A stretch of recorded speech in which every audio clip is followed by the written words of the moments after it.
Yang dikasih Tuhan, saya senang saudara bisa hadir pada pagi hari ini dan kita akan bersama-sama merenungkan firman Tuhan yang diambil dari Filipi 1 ayat 15 sampai 18. Ini adalah studi lanjutan dari kitab Filipi. Dalam Filipi 1 ayat 15 sampai 18 dikatakan, ada orang yang memberitakan Kristus karena dengki dan perselisihan, tetapi ada pula yang memberitakannya dengan maksud baik. Mereka ini memberitakan Kristus karena kasih, sebab mereka tahu bahwa aku di sini untuk membela Injil. Tetapi yang lain karena kepentingan sendiri, dengan maksud yang tidak ikhlas. Sangkanya, dengan demikian mereka memperberat bebanku dalam penjara. Tetapi tidak mengapa, sebab bagaimanapun juga Kristus diberitakan, baik dengan maksud palsu maupun dengan jujur. Tentang hal itu aku bersuka cita dan aku akan tetap bersuka cita.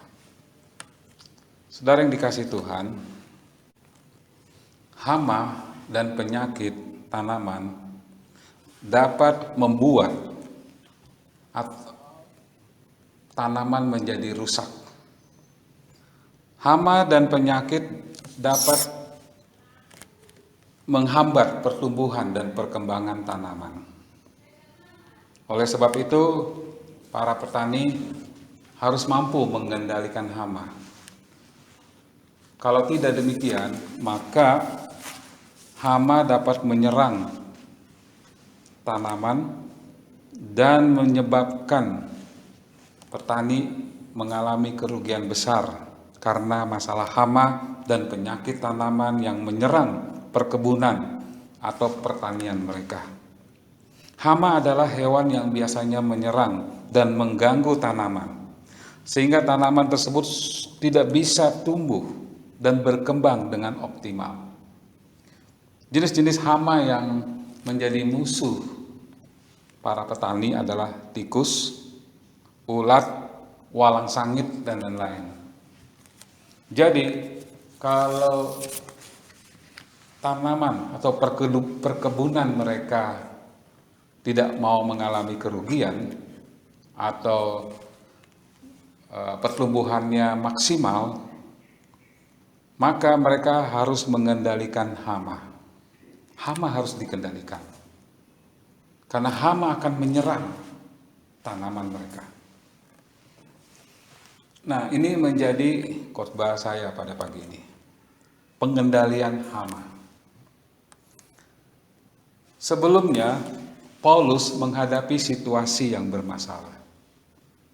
Dia sudah diadili oleh pengadilan yang misteri, yang membuatnya dilemparkan ke penjara di Kaisarea, dan kemudian membawanya ke penjara di Roma.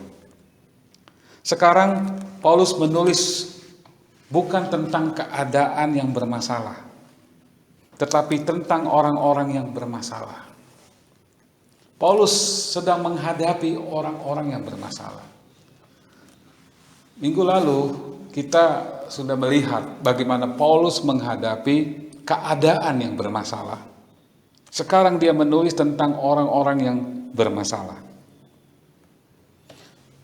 Ada orang-orang Kristen yang menjadi masalah. Seharusnya orang Kristen menjadi berkat. Tetapi ada orang-orang Kristen yang menjadi masalah. Orang-orang Kristen yang menjadi masalah ini yang sedang dihadapi Paulus. Orang-orang Kristen yang menentang Paulus.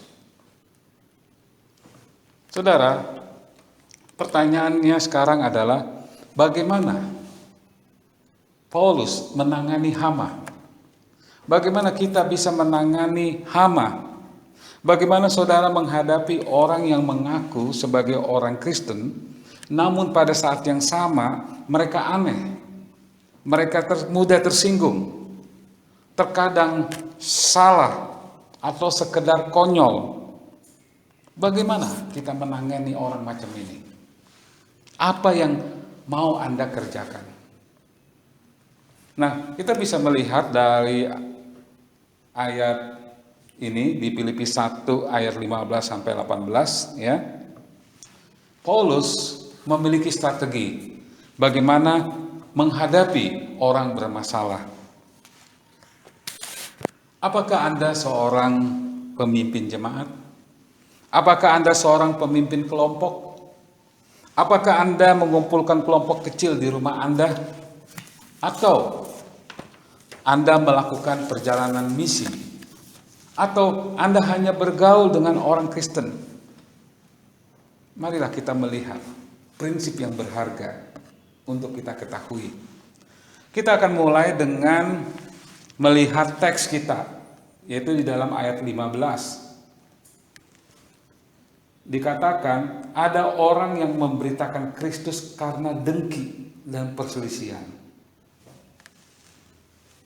Nah, bagaimana Paulus menangani hama ini?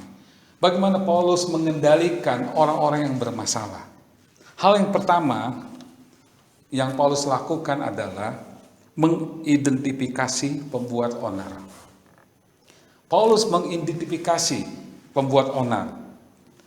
Untuk mengidentifikasi pembuat onar itu tidak sulit. Pembuat onar menunjukkan diri mereka sendiri. Orang macam ini muncul dengan sendirinya. Anda tidak perlu mencari mereka. Anda akan menemukannya dengan cukup mudah. Paulus melakukannya dalam pengalamannya di Roma.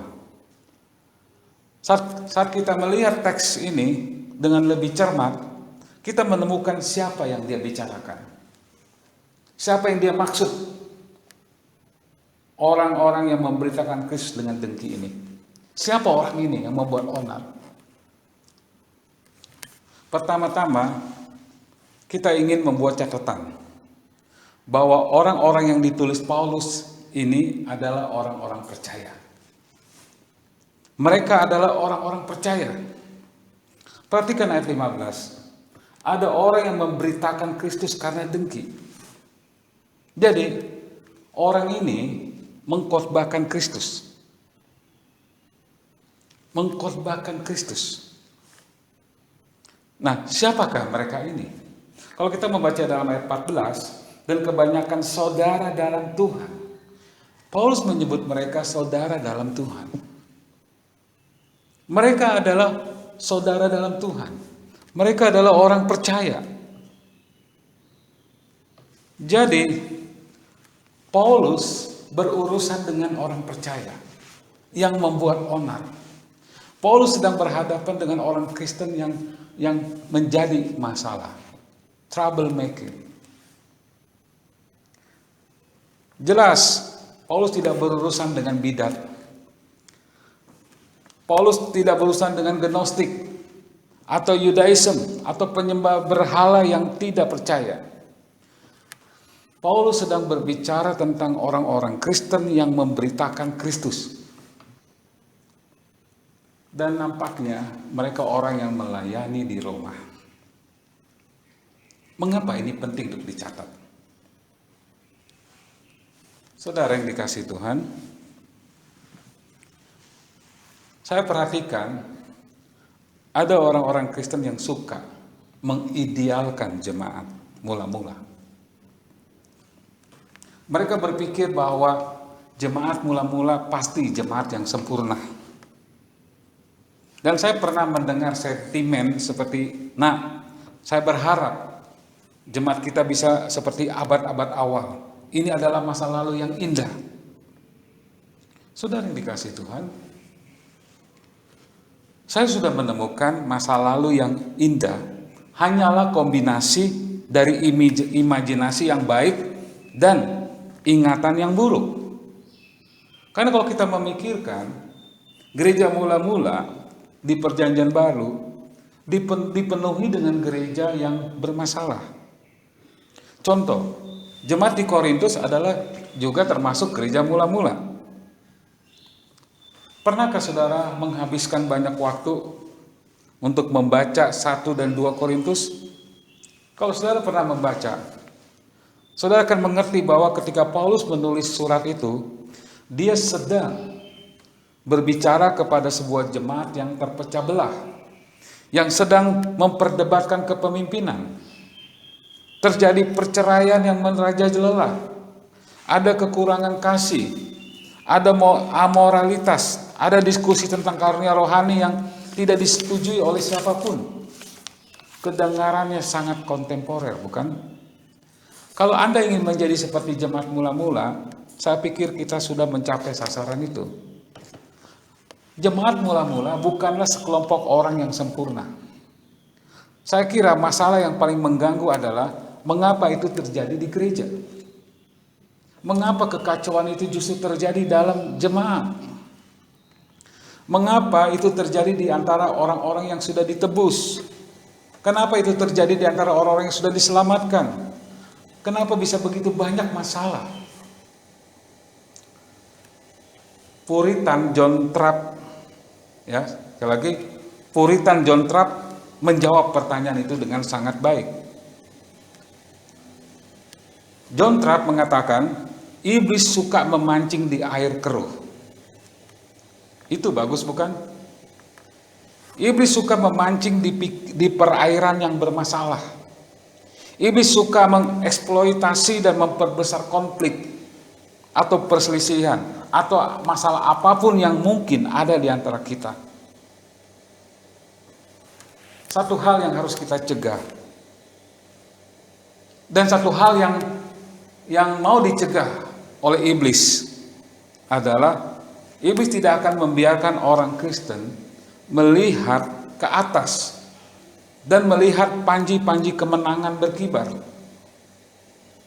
Karena kalau iblis melihat orang Kristen melihat ke atas dan melihat ke panji-panji kemenangan berkibar, maka iblis akan kehilangan mereka. Jadi jangan biarkan orang Kristen melihat kemuliaan Allah. Nah, itulah yang Paulus lakukan. Paulus membiarkan kita melihat kemuliaan Allah. Paulus membiarkan mereka melihat Allah sedang bekerja di dalam situasi apapun. Tapi mari kita sekarang melihat si pembuat onar ini. Mari kita mengidentifikasi mereka. Satu hal yang saya ingin Anda perhatikan adalah bahwa si pembuat onar ini adalah mereka yang iri hati. Mereka yang cemburu. Lihat kata ayat 15. Ada orang yang memberitakan Kristus karena dengki. Dengki. Dengki itu dalam bahasa Yunaninya petonos. Petonos itu bisa berarti iri hati. Jadi beberapa orang memang mengkhotbahkan Kristus, tetapi dalam kondisi iri hati, petonos. Memang ada kata lain untuk iri hati dalam bahasa kita, yaitu kecemburuan. Jadi mereka cemburu pada Paulus. Mengapa mereka cemburu pada Paulus? Ya, Paulus adalah sasaran empuk. Dia cukup sukses. Paulus sangat cerdas. Dia sangat berbakat. Luar biasa. Sukses dalam menyebarkan Injil. Dan Paulus dengan matanya sendiri melihat suatu penglihatan tentang Kristus yang sudah bangkit. Dan pada saat ini ditulis, orang-orang Kristen sudah menganggap surat-surat Paulus sebagai kitab suci, sebagai firman Allah. Jadi, Paulus menjadi sasaran empuk. Dan orang-orang ini, orang-orang yang dengki ini, saat melihat Paulus, memutuskan, mari kita tembak Paulus. Ini adalah sifat manusia. Saya melihat ini di setiap generasi. Saya melihat ini di setiap tingkatan. Apakah itu orang yang marah atau apapun. Selalu orang-orang besar dan orang-orang sukses menjadi sasaran empuk. Mereka cemburu. Ya. Jadi Paulus menggunakan kata, mereka berkhotbah karena iri hati. Mereka memberitakan Kristus karena iri hati. Mereka tidak sampai di situ. Mereka tidak hanya cemburu. mereka juga adalah kelompok yang suka bertengkar. Lihat di dalam ayat 15, ada yang memberitakan Kristus karena dengki dan perselisihan. Ada orang yang memberitakan Kristus karena dengki dan perselisihan. Ini menggambarkan orang yang argumentatif. Saya sering menemukan pelayan-pelayan Tuhan, orang-orang yang mengaku hamba Tuhan, orang yang mengaku orang percaya, yang menjadi argumentatif.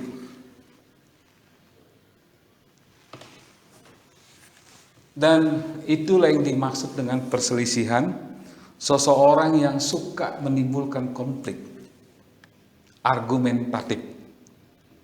Apakah Anda mengenal orang seperti itu? Orang seperti ini ada di sekitar kita. Orang seperti ini ada di lingkungan kita. Orang seperti ini muncul di dalam pelayanan kita. Orang ini selalu menimbulkan konflik, selalu argumentatif. Beberapa orang berkembang menjadi argumentatif. Faktanya, beberapa orang lebih dikenal karena apa yang mereka lawan daripada apa yang mereka perjuangkan. Saya melihat di Facebook kelompok-kelompok Kristen, kelompok-kelompok orang-orang yang melayani Tuhan. Mereka lebih dikenal sebagai orang yang karena apa yang mereka lawan. Saya ulangi ya. Beberapa orang di Facebook yang adalah seorang pelayan Tuhan lebih dikenal karena apa yang mereka lawan daripada apa yang mereka perjuangkan. Mereka orang yang suka bertengkar. Mereka orang yang suka berselisih. Mereka ada untuk membanting orang lain. Dan mereka membanting Rasul Paulus. Saudara, saya punya rekan yang sudah saya kenal selama bertahun-tahun. Dan rekan pelayanan ini saya hormati. Dan dia berbicara tentang dan menjawab pertanyaan bahwa pendeta muda bertanya kepadanya tentang pelayanan. Dan mereka berkata, apa pengalaman tersulit yang pernah Anda alami dalam pelayanan? Dan dia berkata, ya ada. Sebenarnya ada dua. Pengalaman tersulit yang pernah dia alami dalam pelayanan. Yang pertama, ketika orang yang mengetahui kebenaran menjauh darinya. Orang yang mengetahui kebenaran menjauh darinya. Ketika seseorang yang seharusnya tahu lebih baik, ada orang Kristen yang telah disingkapkan kebenarannya, telah disingkapkan oleh firman Tuhan, membawa Alkitab mereka dibaca bersama-sama, tiba-tiba suatu hari mereka untuk alasan apapun benar-benar menjauh dari hidup bagi Kristus. Kemudian dia berkata yang kedua, dia berbicara tentang pelayanan yang datang melawan dia. Jadi yang pertama yang membuat dia merasa sulit dalam pelayanan adalah orang yang mengetahui kebenaran justru menjauh dari kebenaran. Yang kedua, dia mengatakan orang yang hidup untuk menyerang orang lain dalam pelayanan. Ada orang Kristen yang hidupnya hanya untuk menyerang orang lain dalam pelayanan. Dia hidup hanya mau menimbulkan masalah. Dan dia senang kalau ada masalah, kalau ada argumentatif, kalau ada perdebatan. Saudara, orang yang disebut Paulus di sini, si pembuat onar, adalah orang yang iri hati dan suka bertengkar. Sedangkan Paulus pernah menulis kepada Timotius, seorang hamba Tuhan, janganlah orang yang suka bertengkar.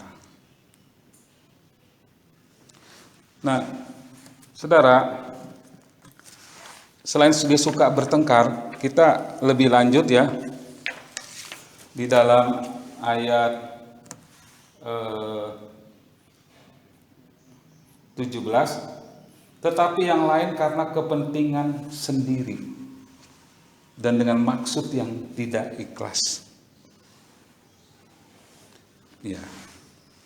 Jadi ada orang melayani karena kepentingan sendiri. Dia punya kepentingan, dia punya ambisi pribadi, ya. Sesuatu yang egois.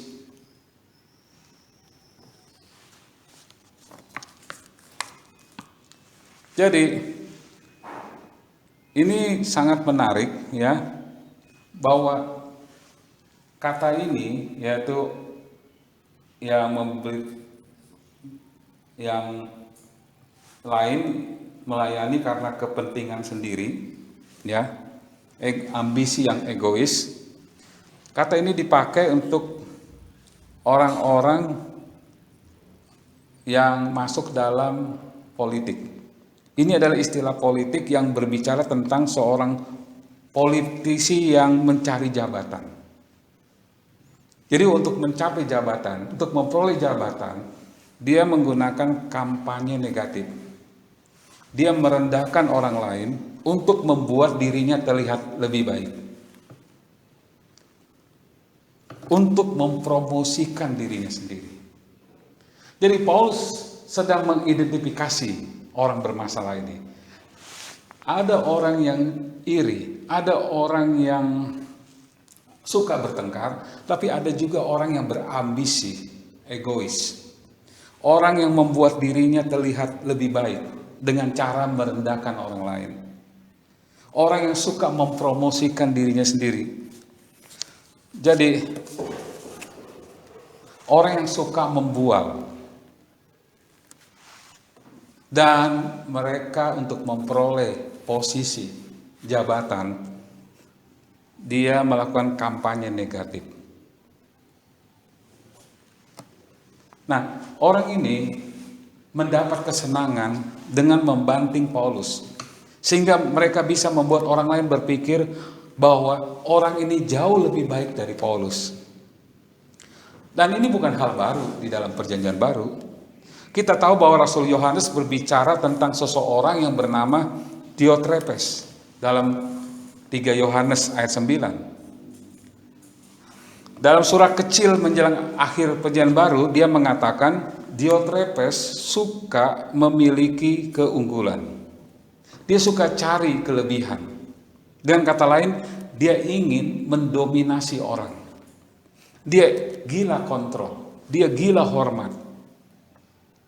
Jadi Diotrephes selalu mau menampilkan bahwa dia lebih unggul dari orang lain.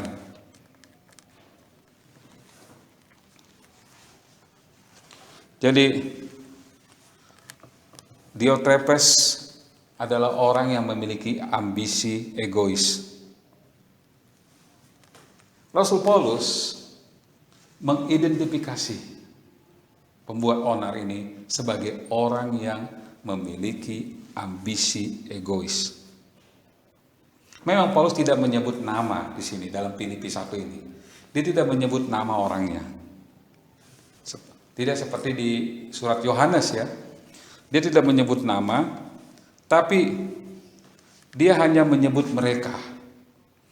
Dia tidak ingin membuat terlalu banyak dari itu. Dia hanya tidak ingin mementingkan diri sendiri. Tetapi dia hanya menyebut apa yang mereka lakukan.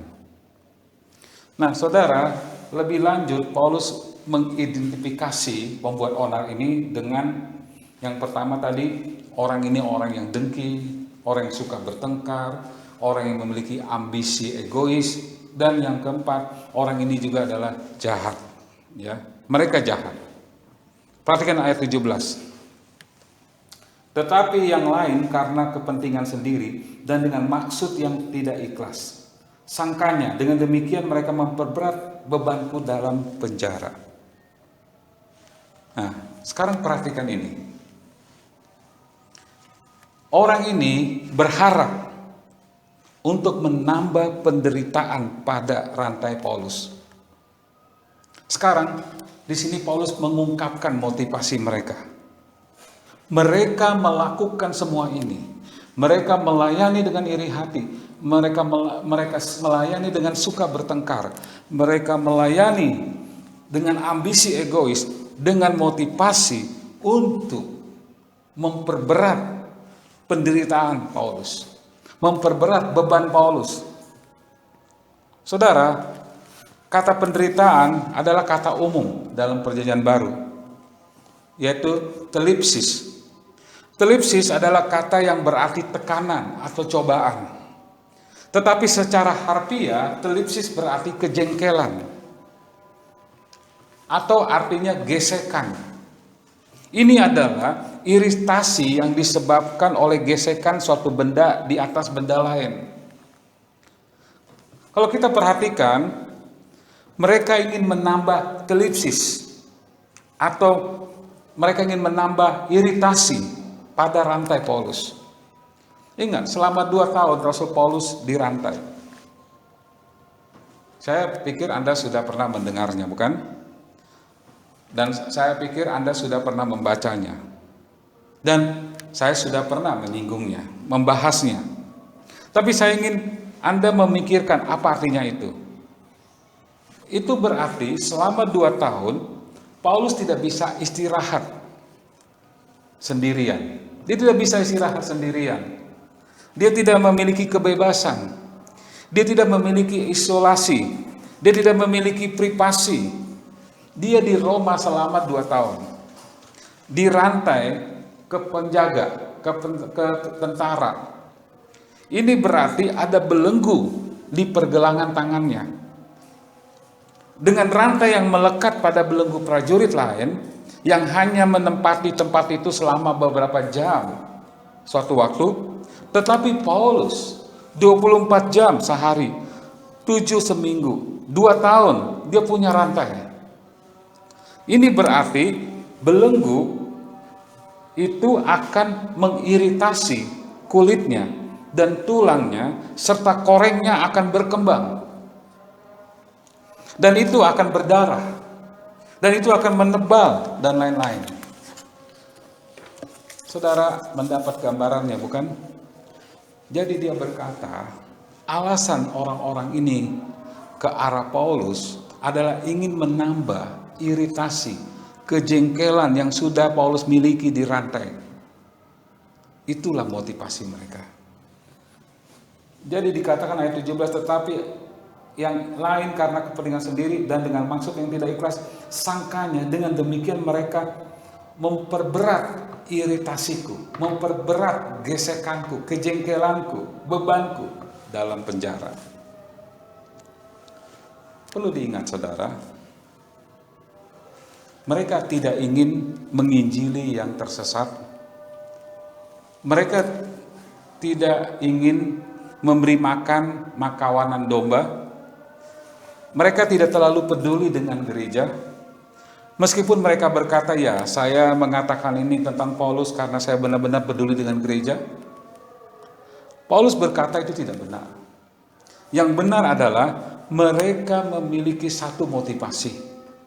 Mereka ingin menambah iritasi pada situasi yang Paulus sudah alami. Tolong dimengerti saudara, orang-orang ini adalah pengkhotbah. Orang-orang ini adalah pelayan Tuhan. Orang-orang ini adalah orang Kristen. Paulus berkata mereka memberitakan Kristus. Mereka adalah orang percaya. Mereka adalah pengkhotbah Kristen. Mereka bukan anti Kristus, tetapi mereka anti Paulus. Dan mereka anti Paulus dengan sepenuh hati. Dan saya tidak memikirkan alasan yang lebih buruk untuk mengkhotbahkan pesan daripada itu. Saya tidak bisa memikirkan motivasi yang lebih buruk untuk menulis buku atau memiliki situs blog selain itu. Mari kita membuat hidup yang sulit bagi Paulus. Itu motivasi mereka. Mereka hanya punya satu motivasi. Mereka mau membuat hidup yang lebih sulit bagi Paulus. Saudara yang dikasihi Tuhan, Apa yang Paulus lakukan? Yang pertama, Paulus mengidentifikasi si pembuat onar. Si pembuat onar adalah orang yang iri hati. Si pembuat onar adalah orang yang suka bertengkar. Si pembuat onar adalah orang yang memiliki ambisi egois. Dan yang keempat, si pembuat onar adalah orang jahat. Jahat, ya. Mereka tidak memenangkan jiwa. Mereka tidak memberi makan bagi kawanan domba. Mereka hanya membuat satu motivasi, yaitu membuat kehidupan Paulus menjadi lebih sulit. Tidakkah itu jahat? Jadi Paulus mengambil langkah mengidentifikasi si pembuat onar.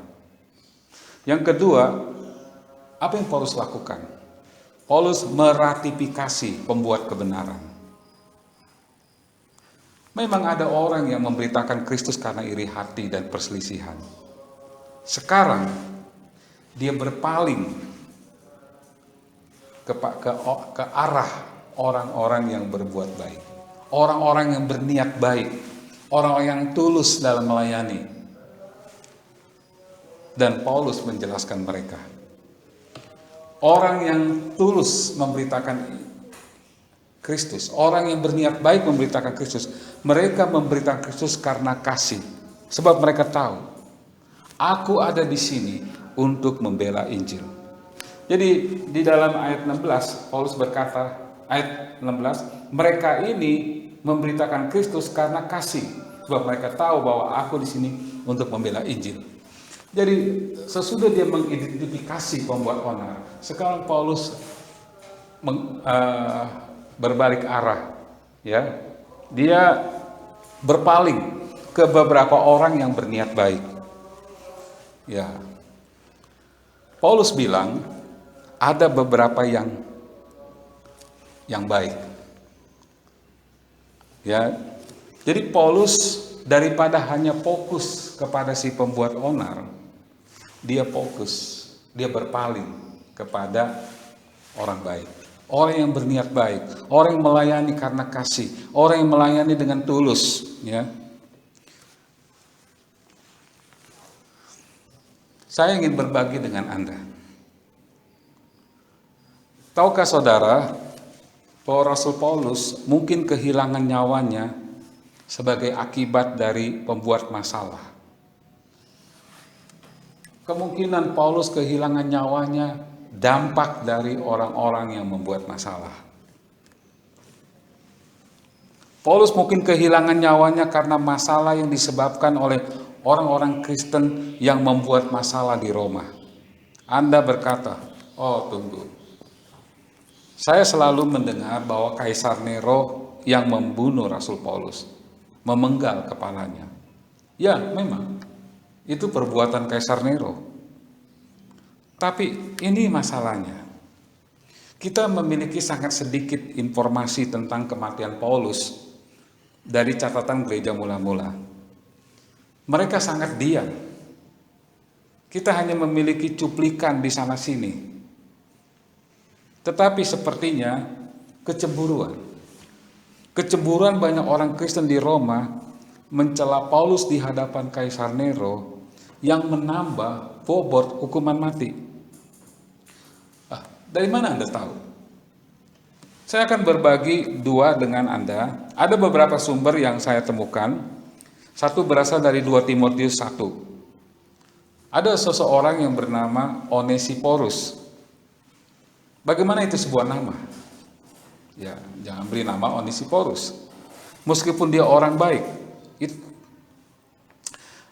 Onesiphorus datang mengunjungi Paulus ketika dia berada di Roma, di penjara.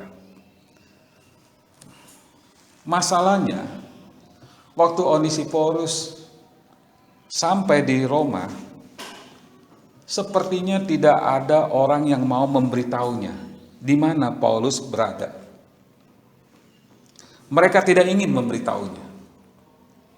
Mungkin mereka tidak tahu atau mungkin mereka tidak mau memberitahunya. Tapi dengarkan apa yang dikatakan 2 Timotius 1 ayat 16 sampai 18 ya. 2 Timotius 1 ayat 16 sampai 18 dikatakan, Tuhan kiranya mengaruniakan rahmatnya kepada keluarga Onesiporus yang telah berulang-ulang menyegarkan hatiku. Ia tidak malu menjumpai aku di dalam penjara. Ketika di Roma ia berusaha mencari aku dan sudah juga menemui aku.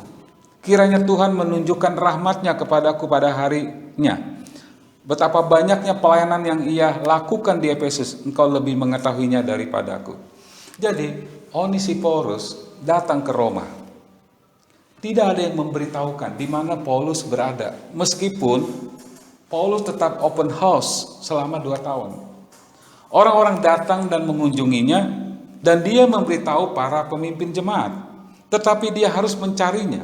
Onesiporus harus mencari susah payah sampai dia bisa menemukan keberadaan Paulus. Dan Paulus membuat catatan khusus. Onesiporus tidak malu karena Paulus berada di penjara. Itu yang dikatakan ya. Ini menyegarkan hatiku, ia tidak malu menjumpai aku di dalam penjara. Saudara, ini menunjukkan bahwa Onesiporus sangat bersusah payah menemui Paulus dan dia tidak malu menemui Paulus di penjara. Ada sumber yang kedua datang dari surat yang ditemukan dari tahun 90 Masehi yang ditulis oleh seseorang yang bernama Clement dari Roma. Nah, surat yang ditulis oleh Clement dari Roma kepada jemaat di Korintus. Dalam kitab tersebut, dalam surat dari Clement membahas kecemburuan. Dan kecemburuan di antara umat Tuhan yang telah menyebabkan kehancuran, kematian, atau masalah yang disebabkan oleh umat Tuhan lainnya. Dia memberikan 7 contoh tentang itu sepanjang sejarah. Dan salah satu contohnya adalah Paulus. Clement menulis ini, dan saya mengutipnya. Dengan alasan kecemburuan dan perselisihan, Paulus dengan teladannya menunjukkan hadiah ketekunan yang sabar. Dan ketika dia telah memberikan kesaksiannya di hadapan para penguasa, dia pergi dari dunia dan pergi ke sorga. Poin yang dibuat Clement adalah bahwa kecemburuan di antara orang Kristen entah bagaimana membantu memperlancar eksekusi yang dilakukan oleh Kaisar Nero. Jadi, Anda masih memiliki keraguan lebih lanjut? Anda hanya perlu membaca 2 Timotius 4 ayat 16, di mana Paulus berkata, pada waktu pembelaanku yang pertama, tidak seorang pun yang membantu aku. Semuanya meninggalkan aku. Kiranya hal itu jangan ditanggungkan ke atas mereka. Paulus berkata, pada waktu pembelaanku yang pertama, tidak seorang pun yang membantu aku. Semuanya meninggalkan aku. Ini menghancurkan hati saya waktu membaca ini. Ini adalah Paulus, rasul mereka. Pada waktu pembelaan pertamaku, tidak ada yang berdiri di samping Paulus. Semua orang meninggalkan Paulus. Tapi kemudian dengan cepat menambahkan, Tuhan sendiri yang berdiri bersama Paulus. Paulus benar-benar sendirian dalam hal persekutuan manusia pada saat itu. Jadi Paulus mengidentifikasi pembuat onar, memberitahu kita bahwa mereka cemburu, suka bertengkar, egois, jahat. Tetapi kemudian dia berputar dan berpaling kepada orang yang baik, meratifikasi pembuat kebenaran. Dan strategi yang terakhir adalah Paulus memperbesar isi berita yang sebenarnya. Jadi Paulus menjawab ini, dia bilang, jadi so what? Anda tahu apa artinya itu? So what? Lalu apa? So what? Apa pentingnya? Bagaimana? Apa pentingnya Paulus mengidentifikasi pembuat onar? Apa pentingnya Paulus fokus kepada orang baik? Saudara, memang pembuat onar ini berpura-pura murni dalam motif mereka, tapi sebenarnya tidak. Dalam kepura-puraan mereka memberitakan Kristus, tapi sebenarnya tidak. Paulus berkata, walaupun mereka memberitakan Kristus dalam kepura-puraan, dalam maksud yang tidak baik, Paulus berkata dalam ayat 16, mereka ini memberikan Kristus karena kasih, sebab mereka tahu bahwa aku di sini ada untuk membela Injil. Kemudian ayat 15, ada yang memberitakan Kristus karena dengki dan perselisihan, tapi ada pula yang memberitakannya dengan maksud baik. Nah, ayat 18, dia berkata, tetapi so what? Tidak mengapa, sebab bagaimanapun juga Kristus diberitakan, baik dengan maksud palsu maupun dengan jujur. Tentang hal itu aku bersuka cita, dan aku tetap bersuka cita. Jadi, Paulus bukan patung batu yang kebal terhadap kritik orang lain. Paulus punya emosi dan hati dan perasaan. Dia terluka sangat dalam oleh orang-orang ini. Tetapi apa yang dia katakan adalah, saya tidak akan membiarkan orang jahat merampas sukacita saya. Sebenarnya saya sudah menemukan alasan dan alasan untuk bersuka cita. Dan itu adalah berita Injil. Bahkan ketika dikhotbahkan dengan motivasi yang buruk, mereka mengkhotbahkan berita yang benar. Berita yang benar dengan motif yang salah. Saya tidak akan khawatir tentang motifnya. Itu antara mereka dengan Tuhan. Saya akan khawatir tentang beritanya, dan itu adalah Injil. Ini kebenaran besar. Kebenaran besar dalam semua ini dapat diringkas menjadi minimum yang tidak dapat direduksi, yaitu ini. Kekuatan ada pada isi beritanya, bukan pada pembawa beritanya. Jika seseorang mengutak-atik berita, pergi kepada mereka. Jika orang mengutak-atik utusan, abaikan mereka. Jadi, mari kita membicarakan ini sebentar. Paulus berkata dalam ayat 18, tetapi itu tidak mengapa. Saya tidak ambil pusing dengan motivasi orang. Saya tidak ambil pusing dengan orang-orangnya. Saya hanya peduli dengan berita Injil. Dan itulah yang membuat saya bersuka cita. Tetapi tidak mengapa, sebab bagaimanapun juga Kristus diberitakan, baik dengan maksud palsu maupun dengan jujur. Tetapi hal itu aku bersuka cita, dan aku akan tetap bersuka cita. Jadi,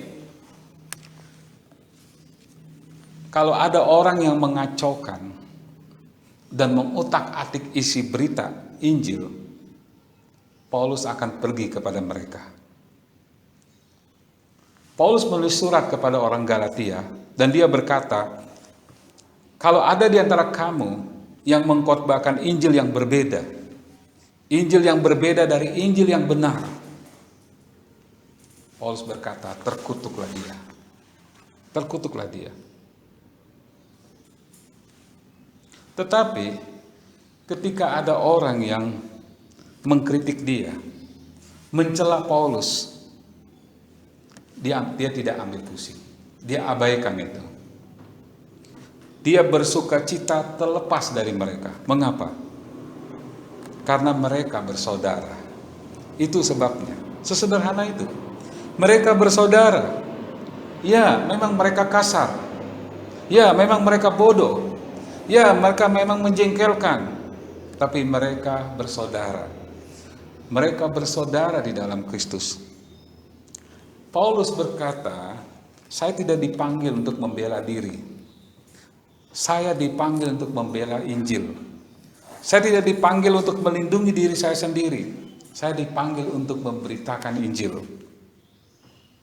Jadi saudara yang dikasihi Tuhan,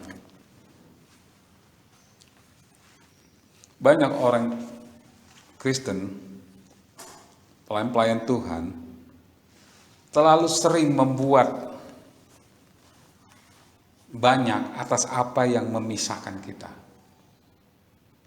Dan tidak cukup berbuat banyak untuk apa yang menyatukan kita. Memang kita harus bijaksana. Memang kita harus berhati-hati tentang apa itu kebenaran. Injil yang benar. Seperti Galatia pasal 1. Tetapi kadang-kadang saya khawatir bahwa kita lebih dikenal karena apa yang kita lawan daripada apa yang kita perjuangkan. Dan beberapa orang sebenarnya suka menjadi seperti itu. Mereka suka menjadi orang yang apa yang mereka lawan, bukan apa yang mereka perjuangkan. Ada orang yang tidak setuju dengan Anda tentang apapun. Saudara, umpamanya, di kalangan Kristen, tidak semua orang setuju tentang pengangkatan. Ada yang tidak setuju dengan saya tentang rapture, atau karunia rohani, atau beberapa hal lain yang bukan inti sebenarnya. Mereka tidak setuju pada hal-hal yang bukan sesuatu yang penting dari Injil. Kalau itu masalahnya, biarkan saja, abaikan saja.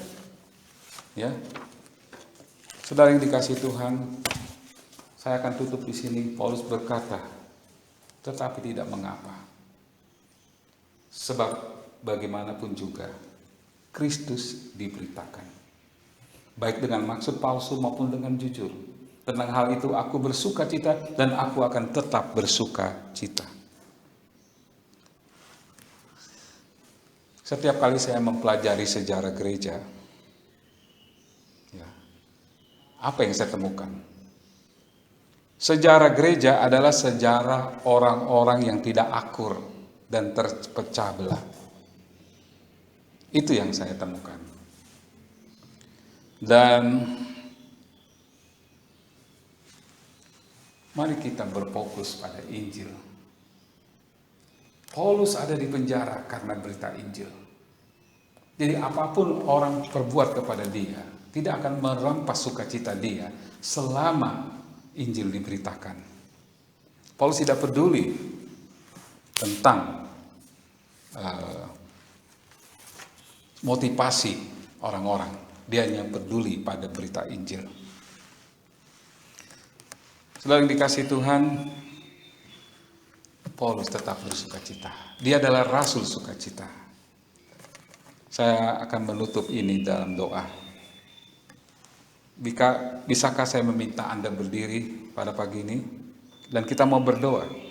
Kita mau berterima kasih kepada Tuhan dalam doa kami untuk sebuah jemaat yang ada di sini. Mari kita berdoa. Bapa, kami berterima kasih untuk kesempatan melayani dan berkumpul pada pagi ini. Kami tahu ada berapa banyak yang tidak memberitakan Injil yang benar.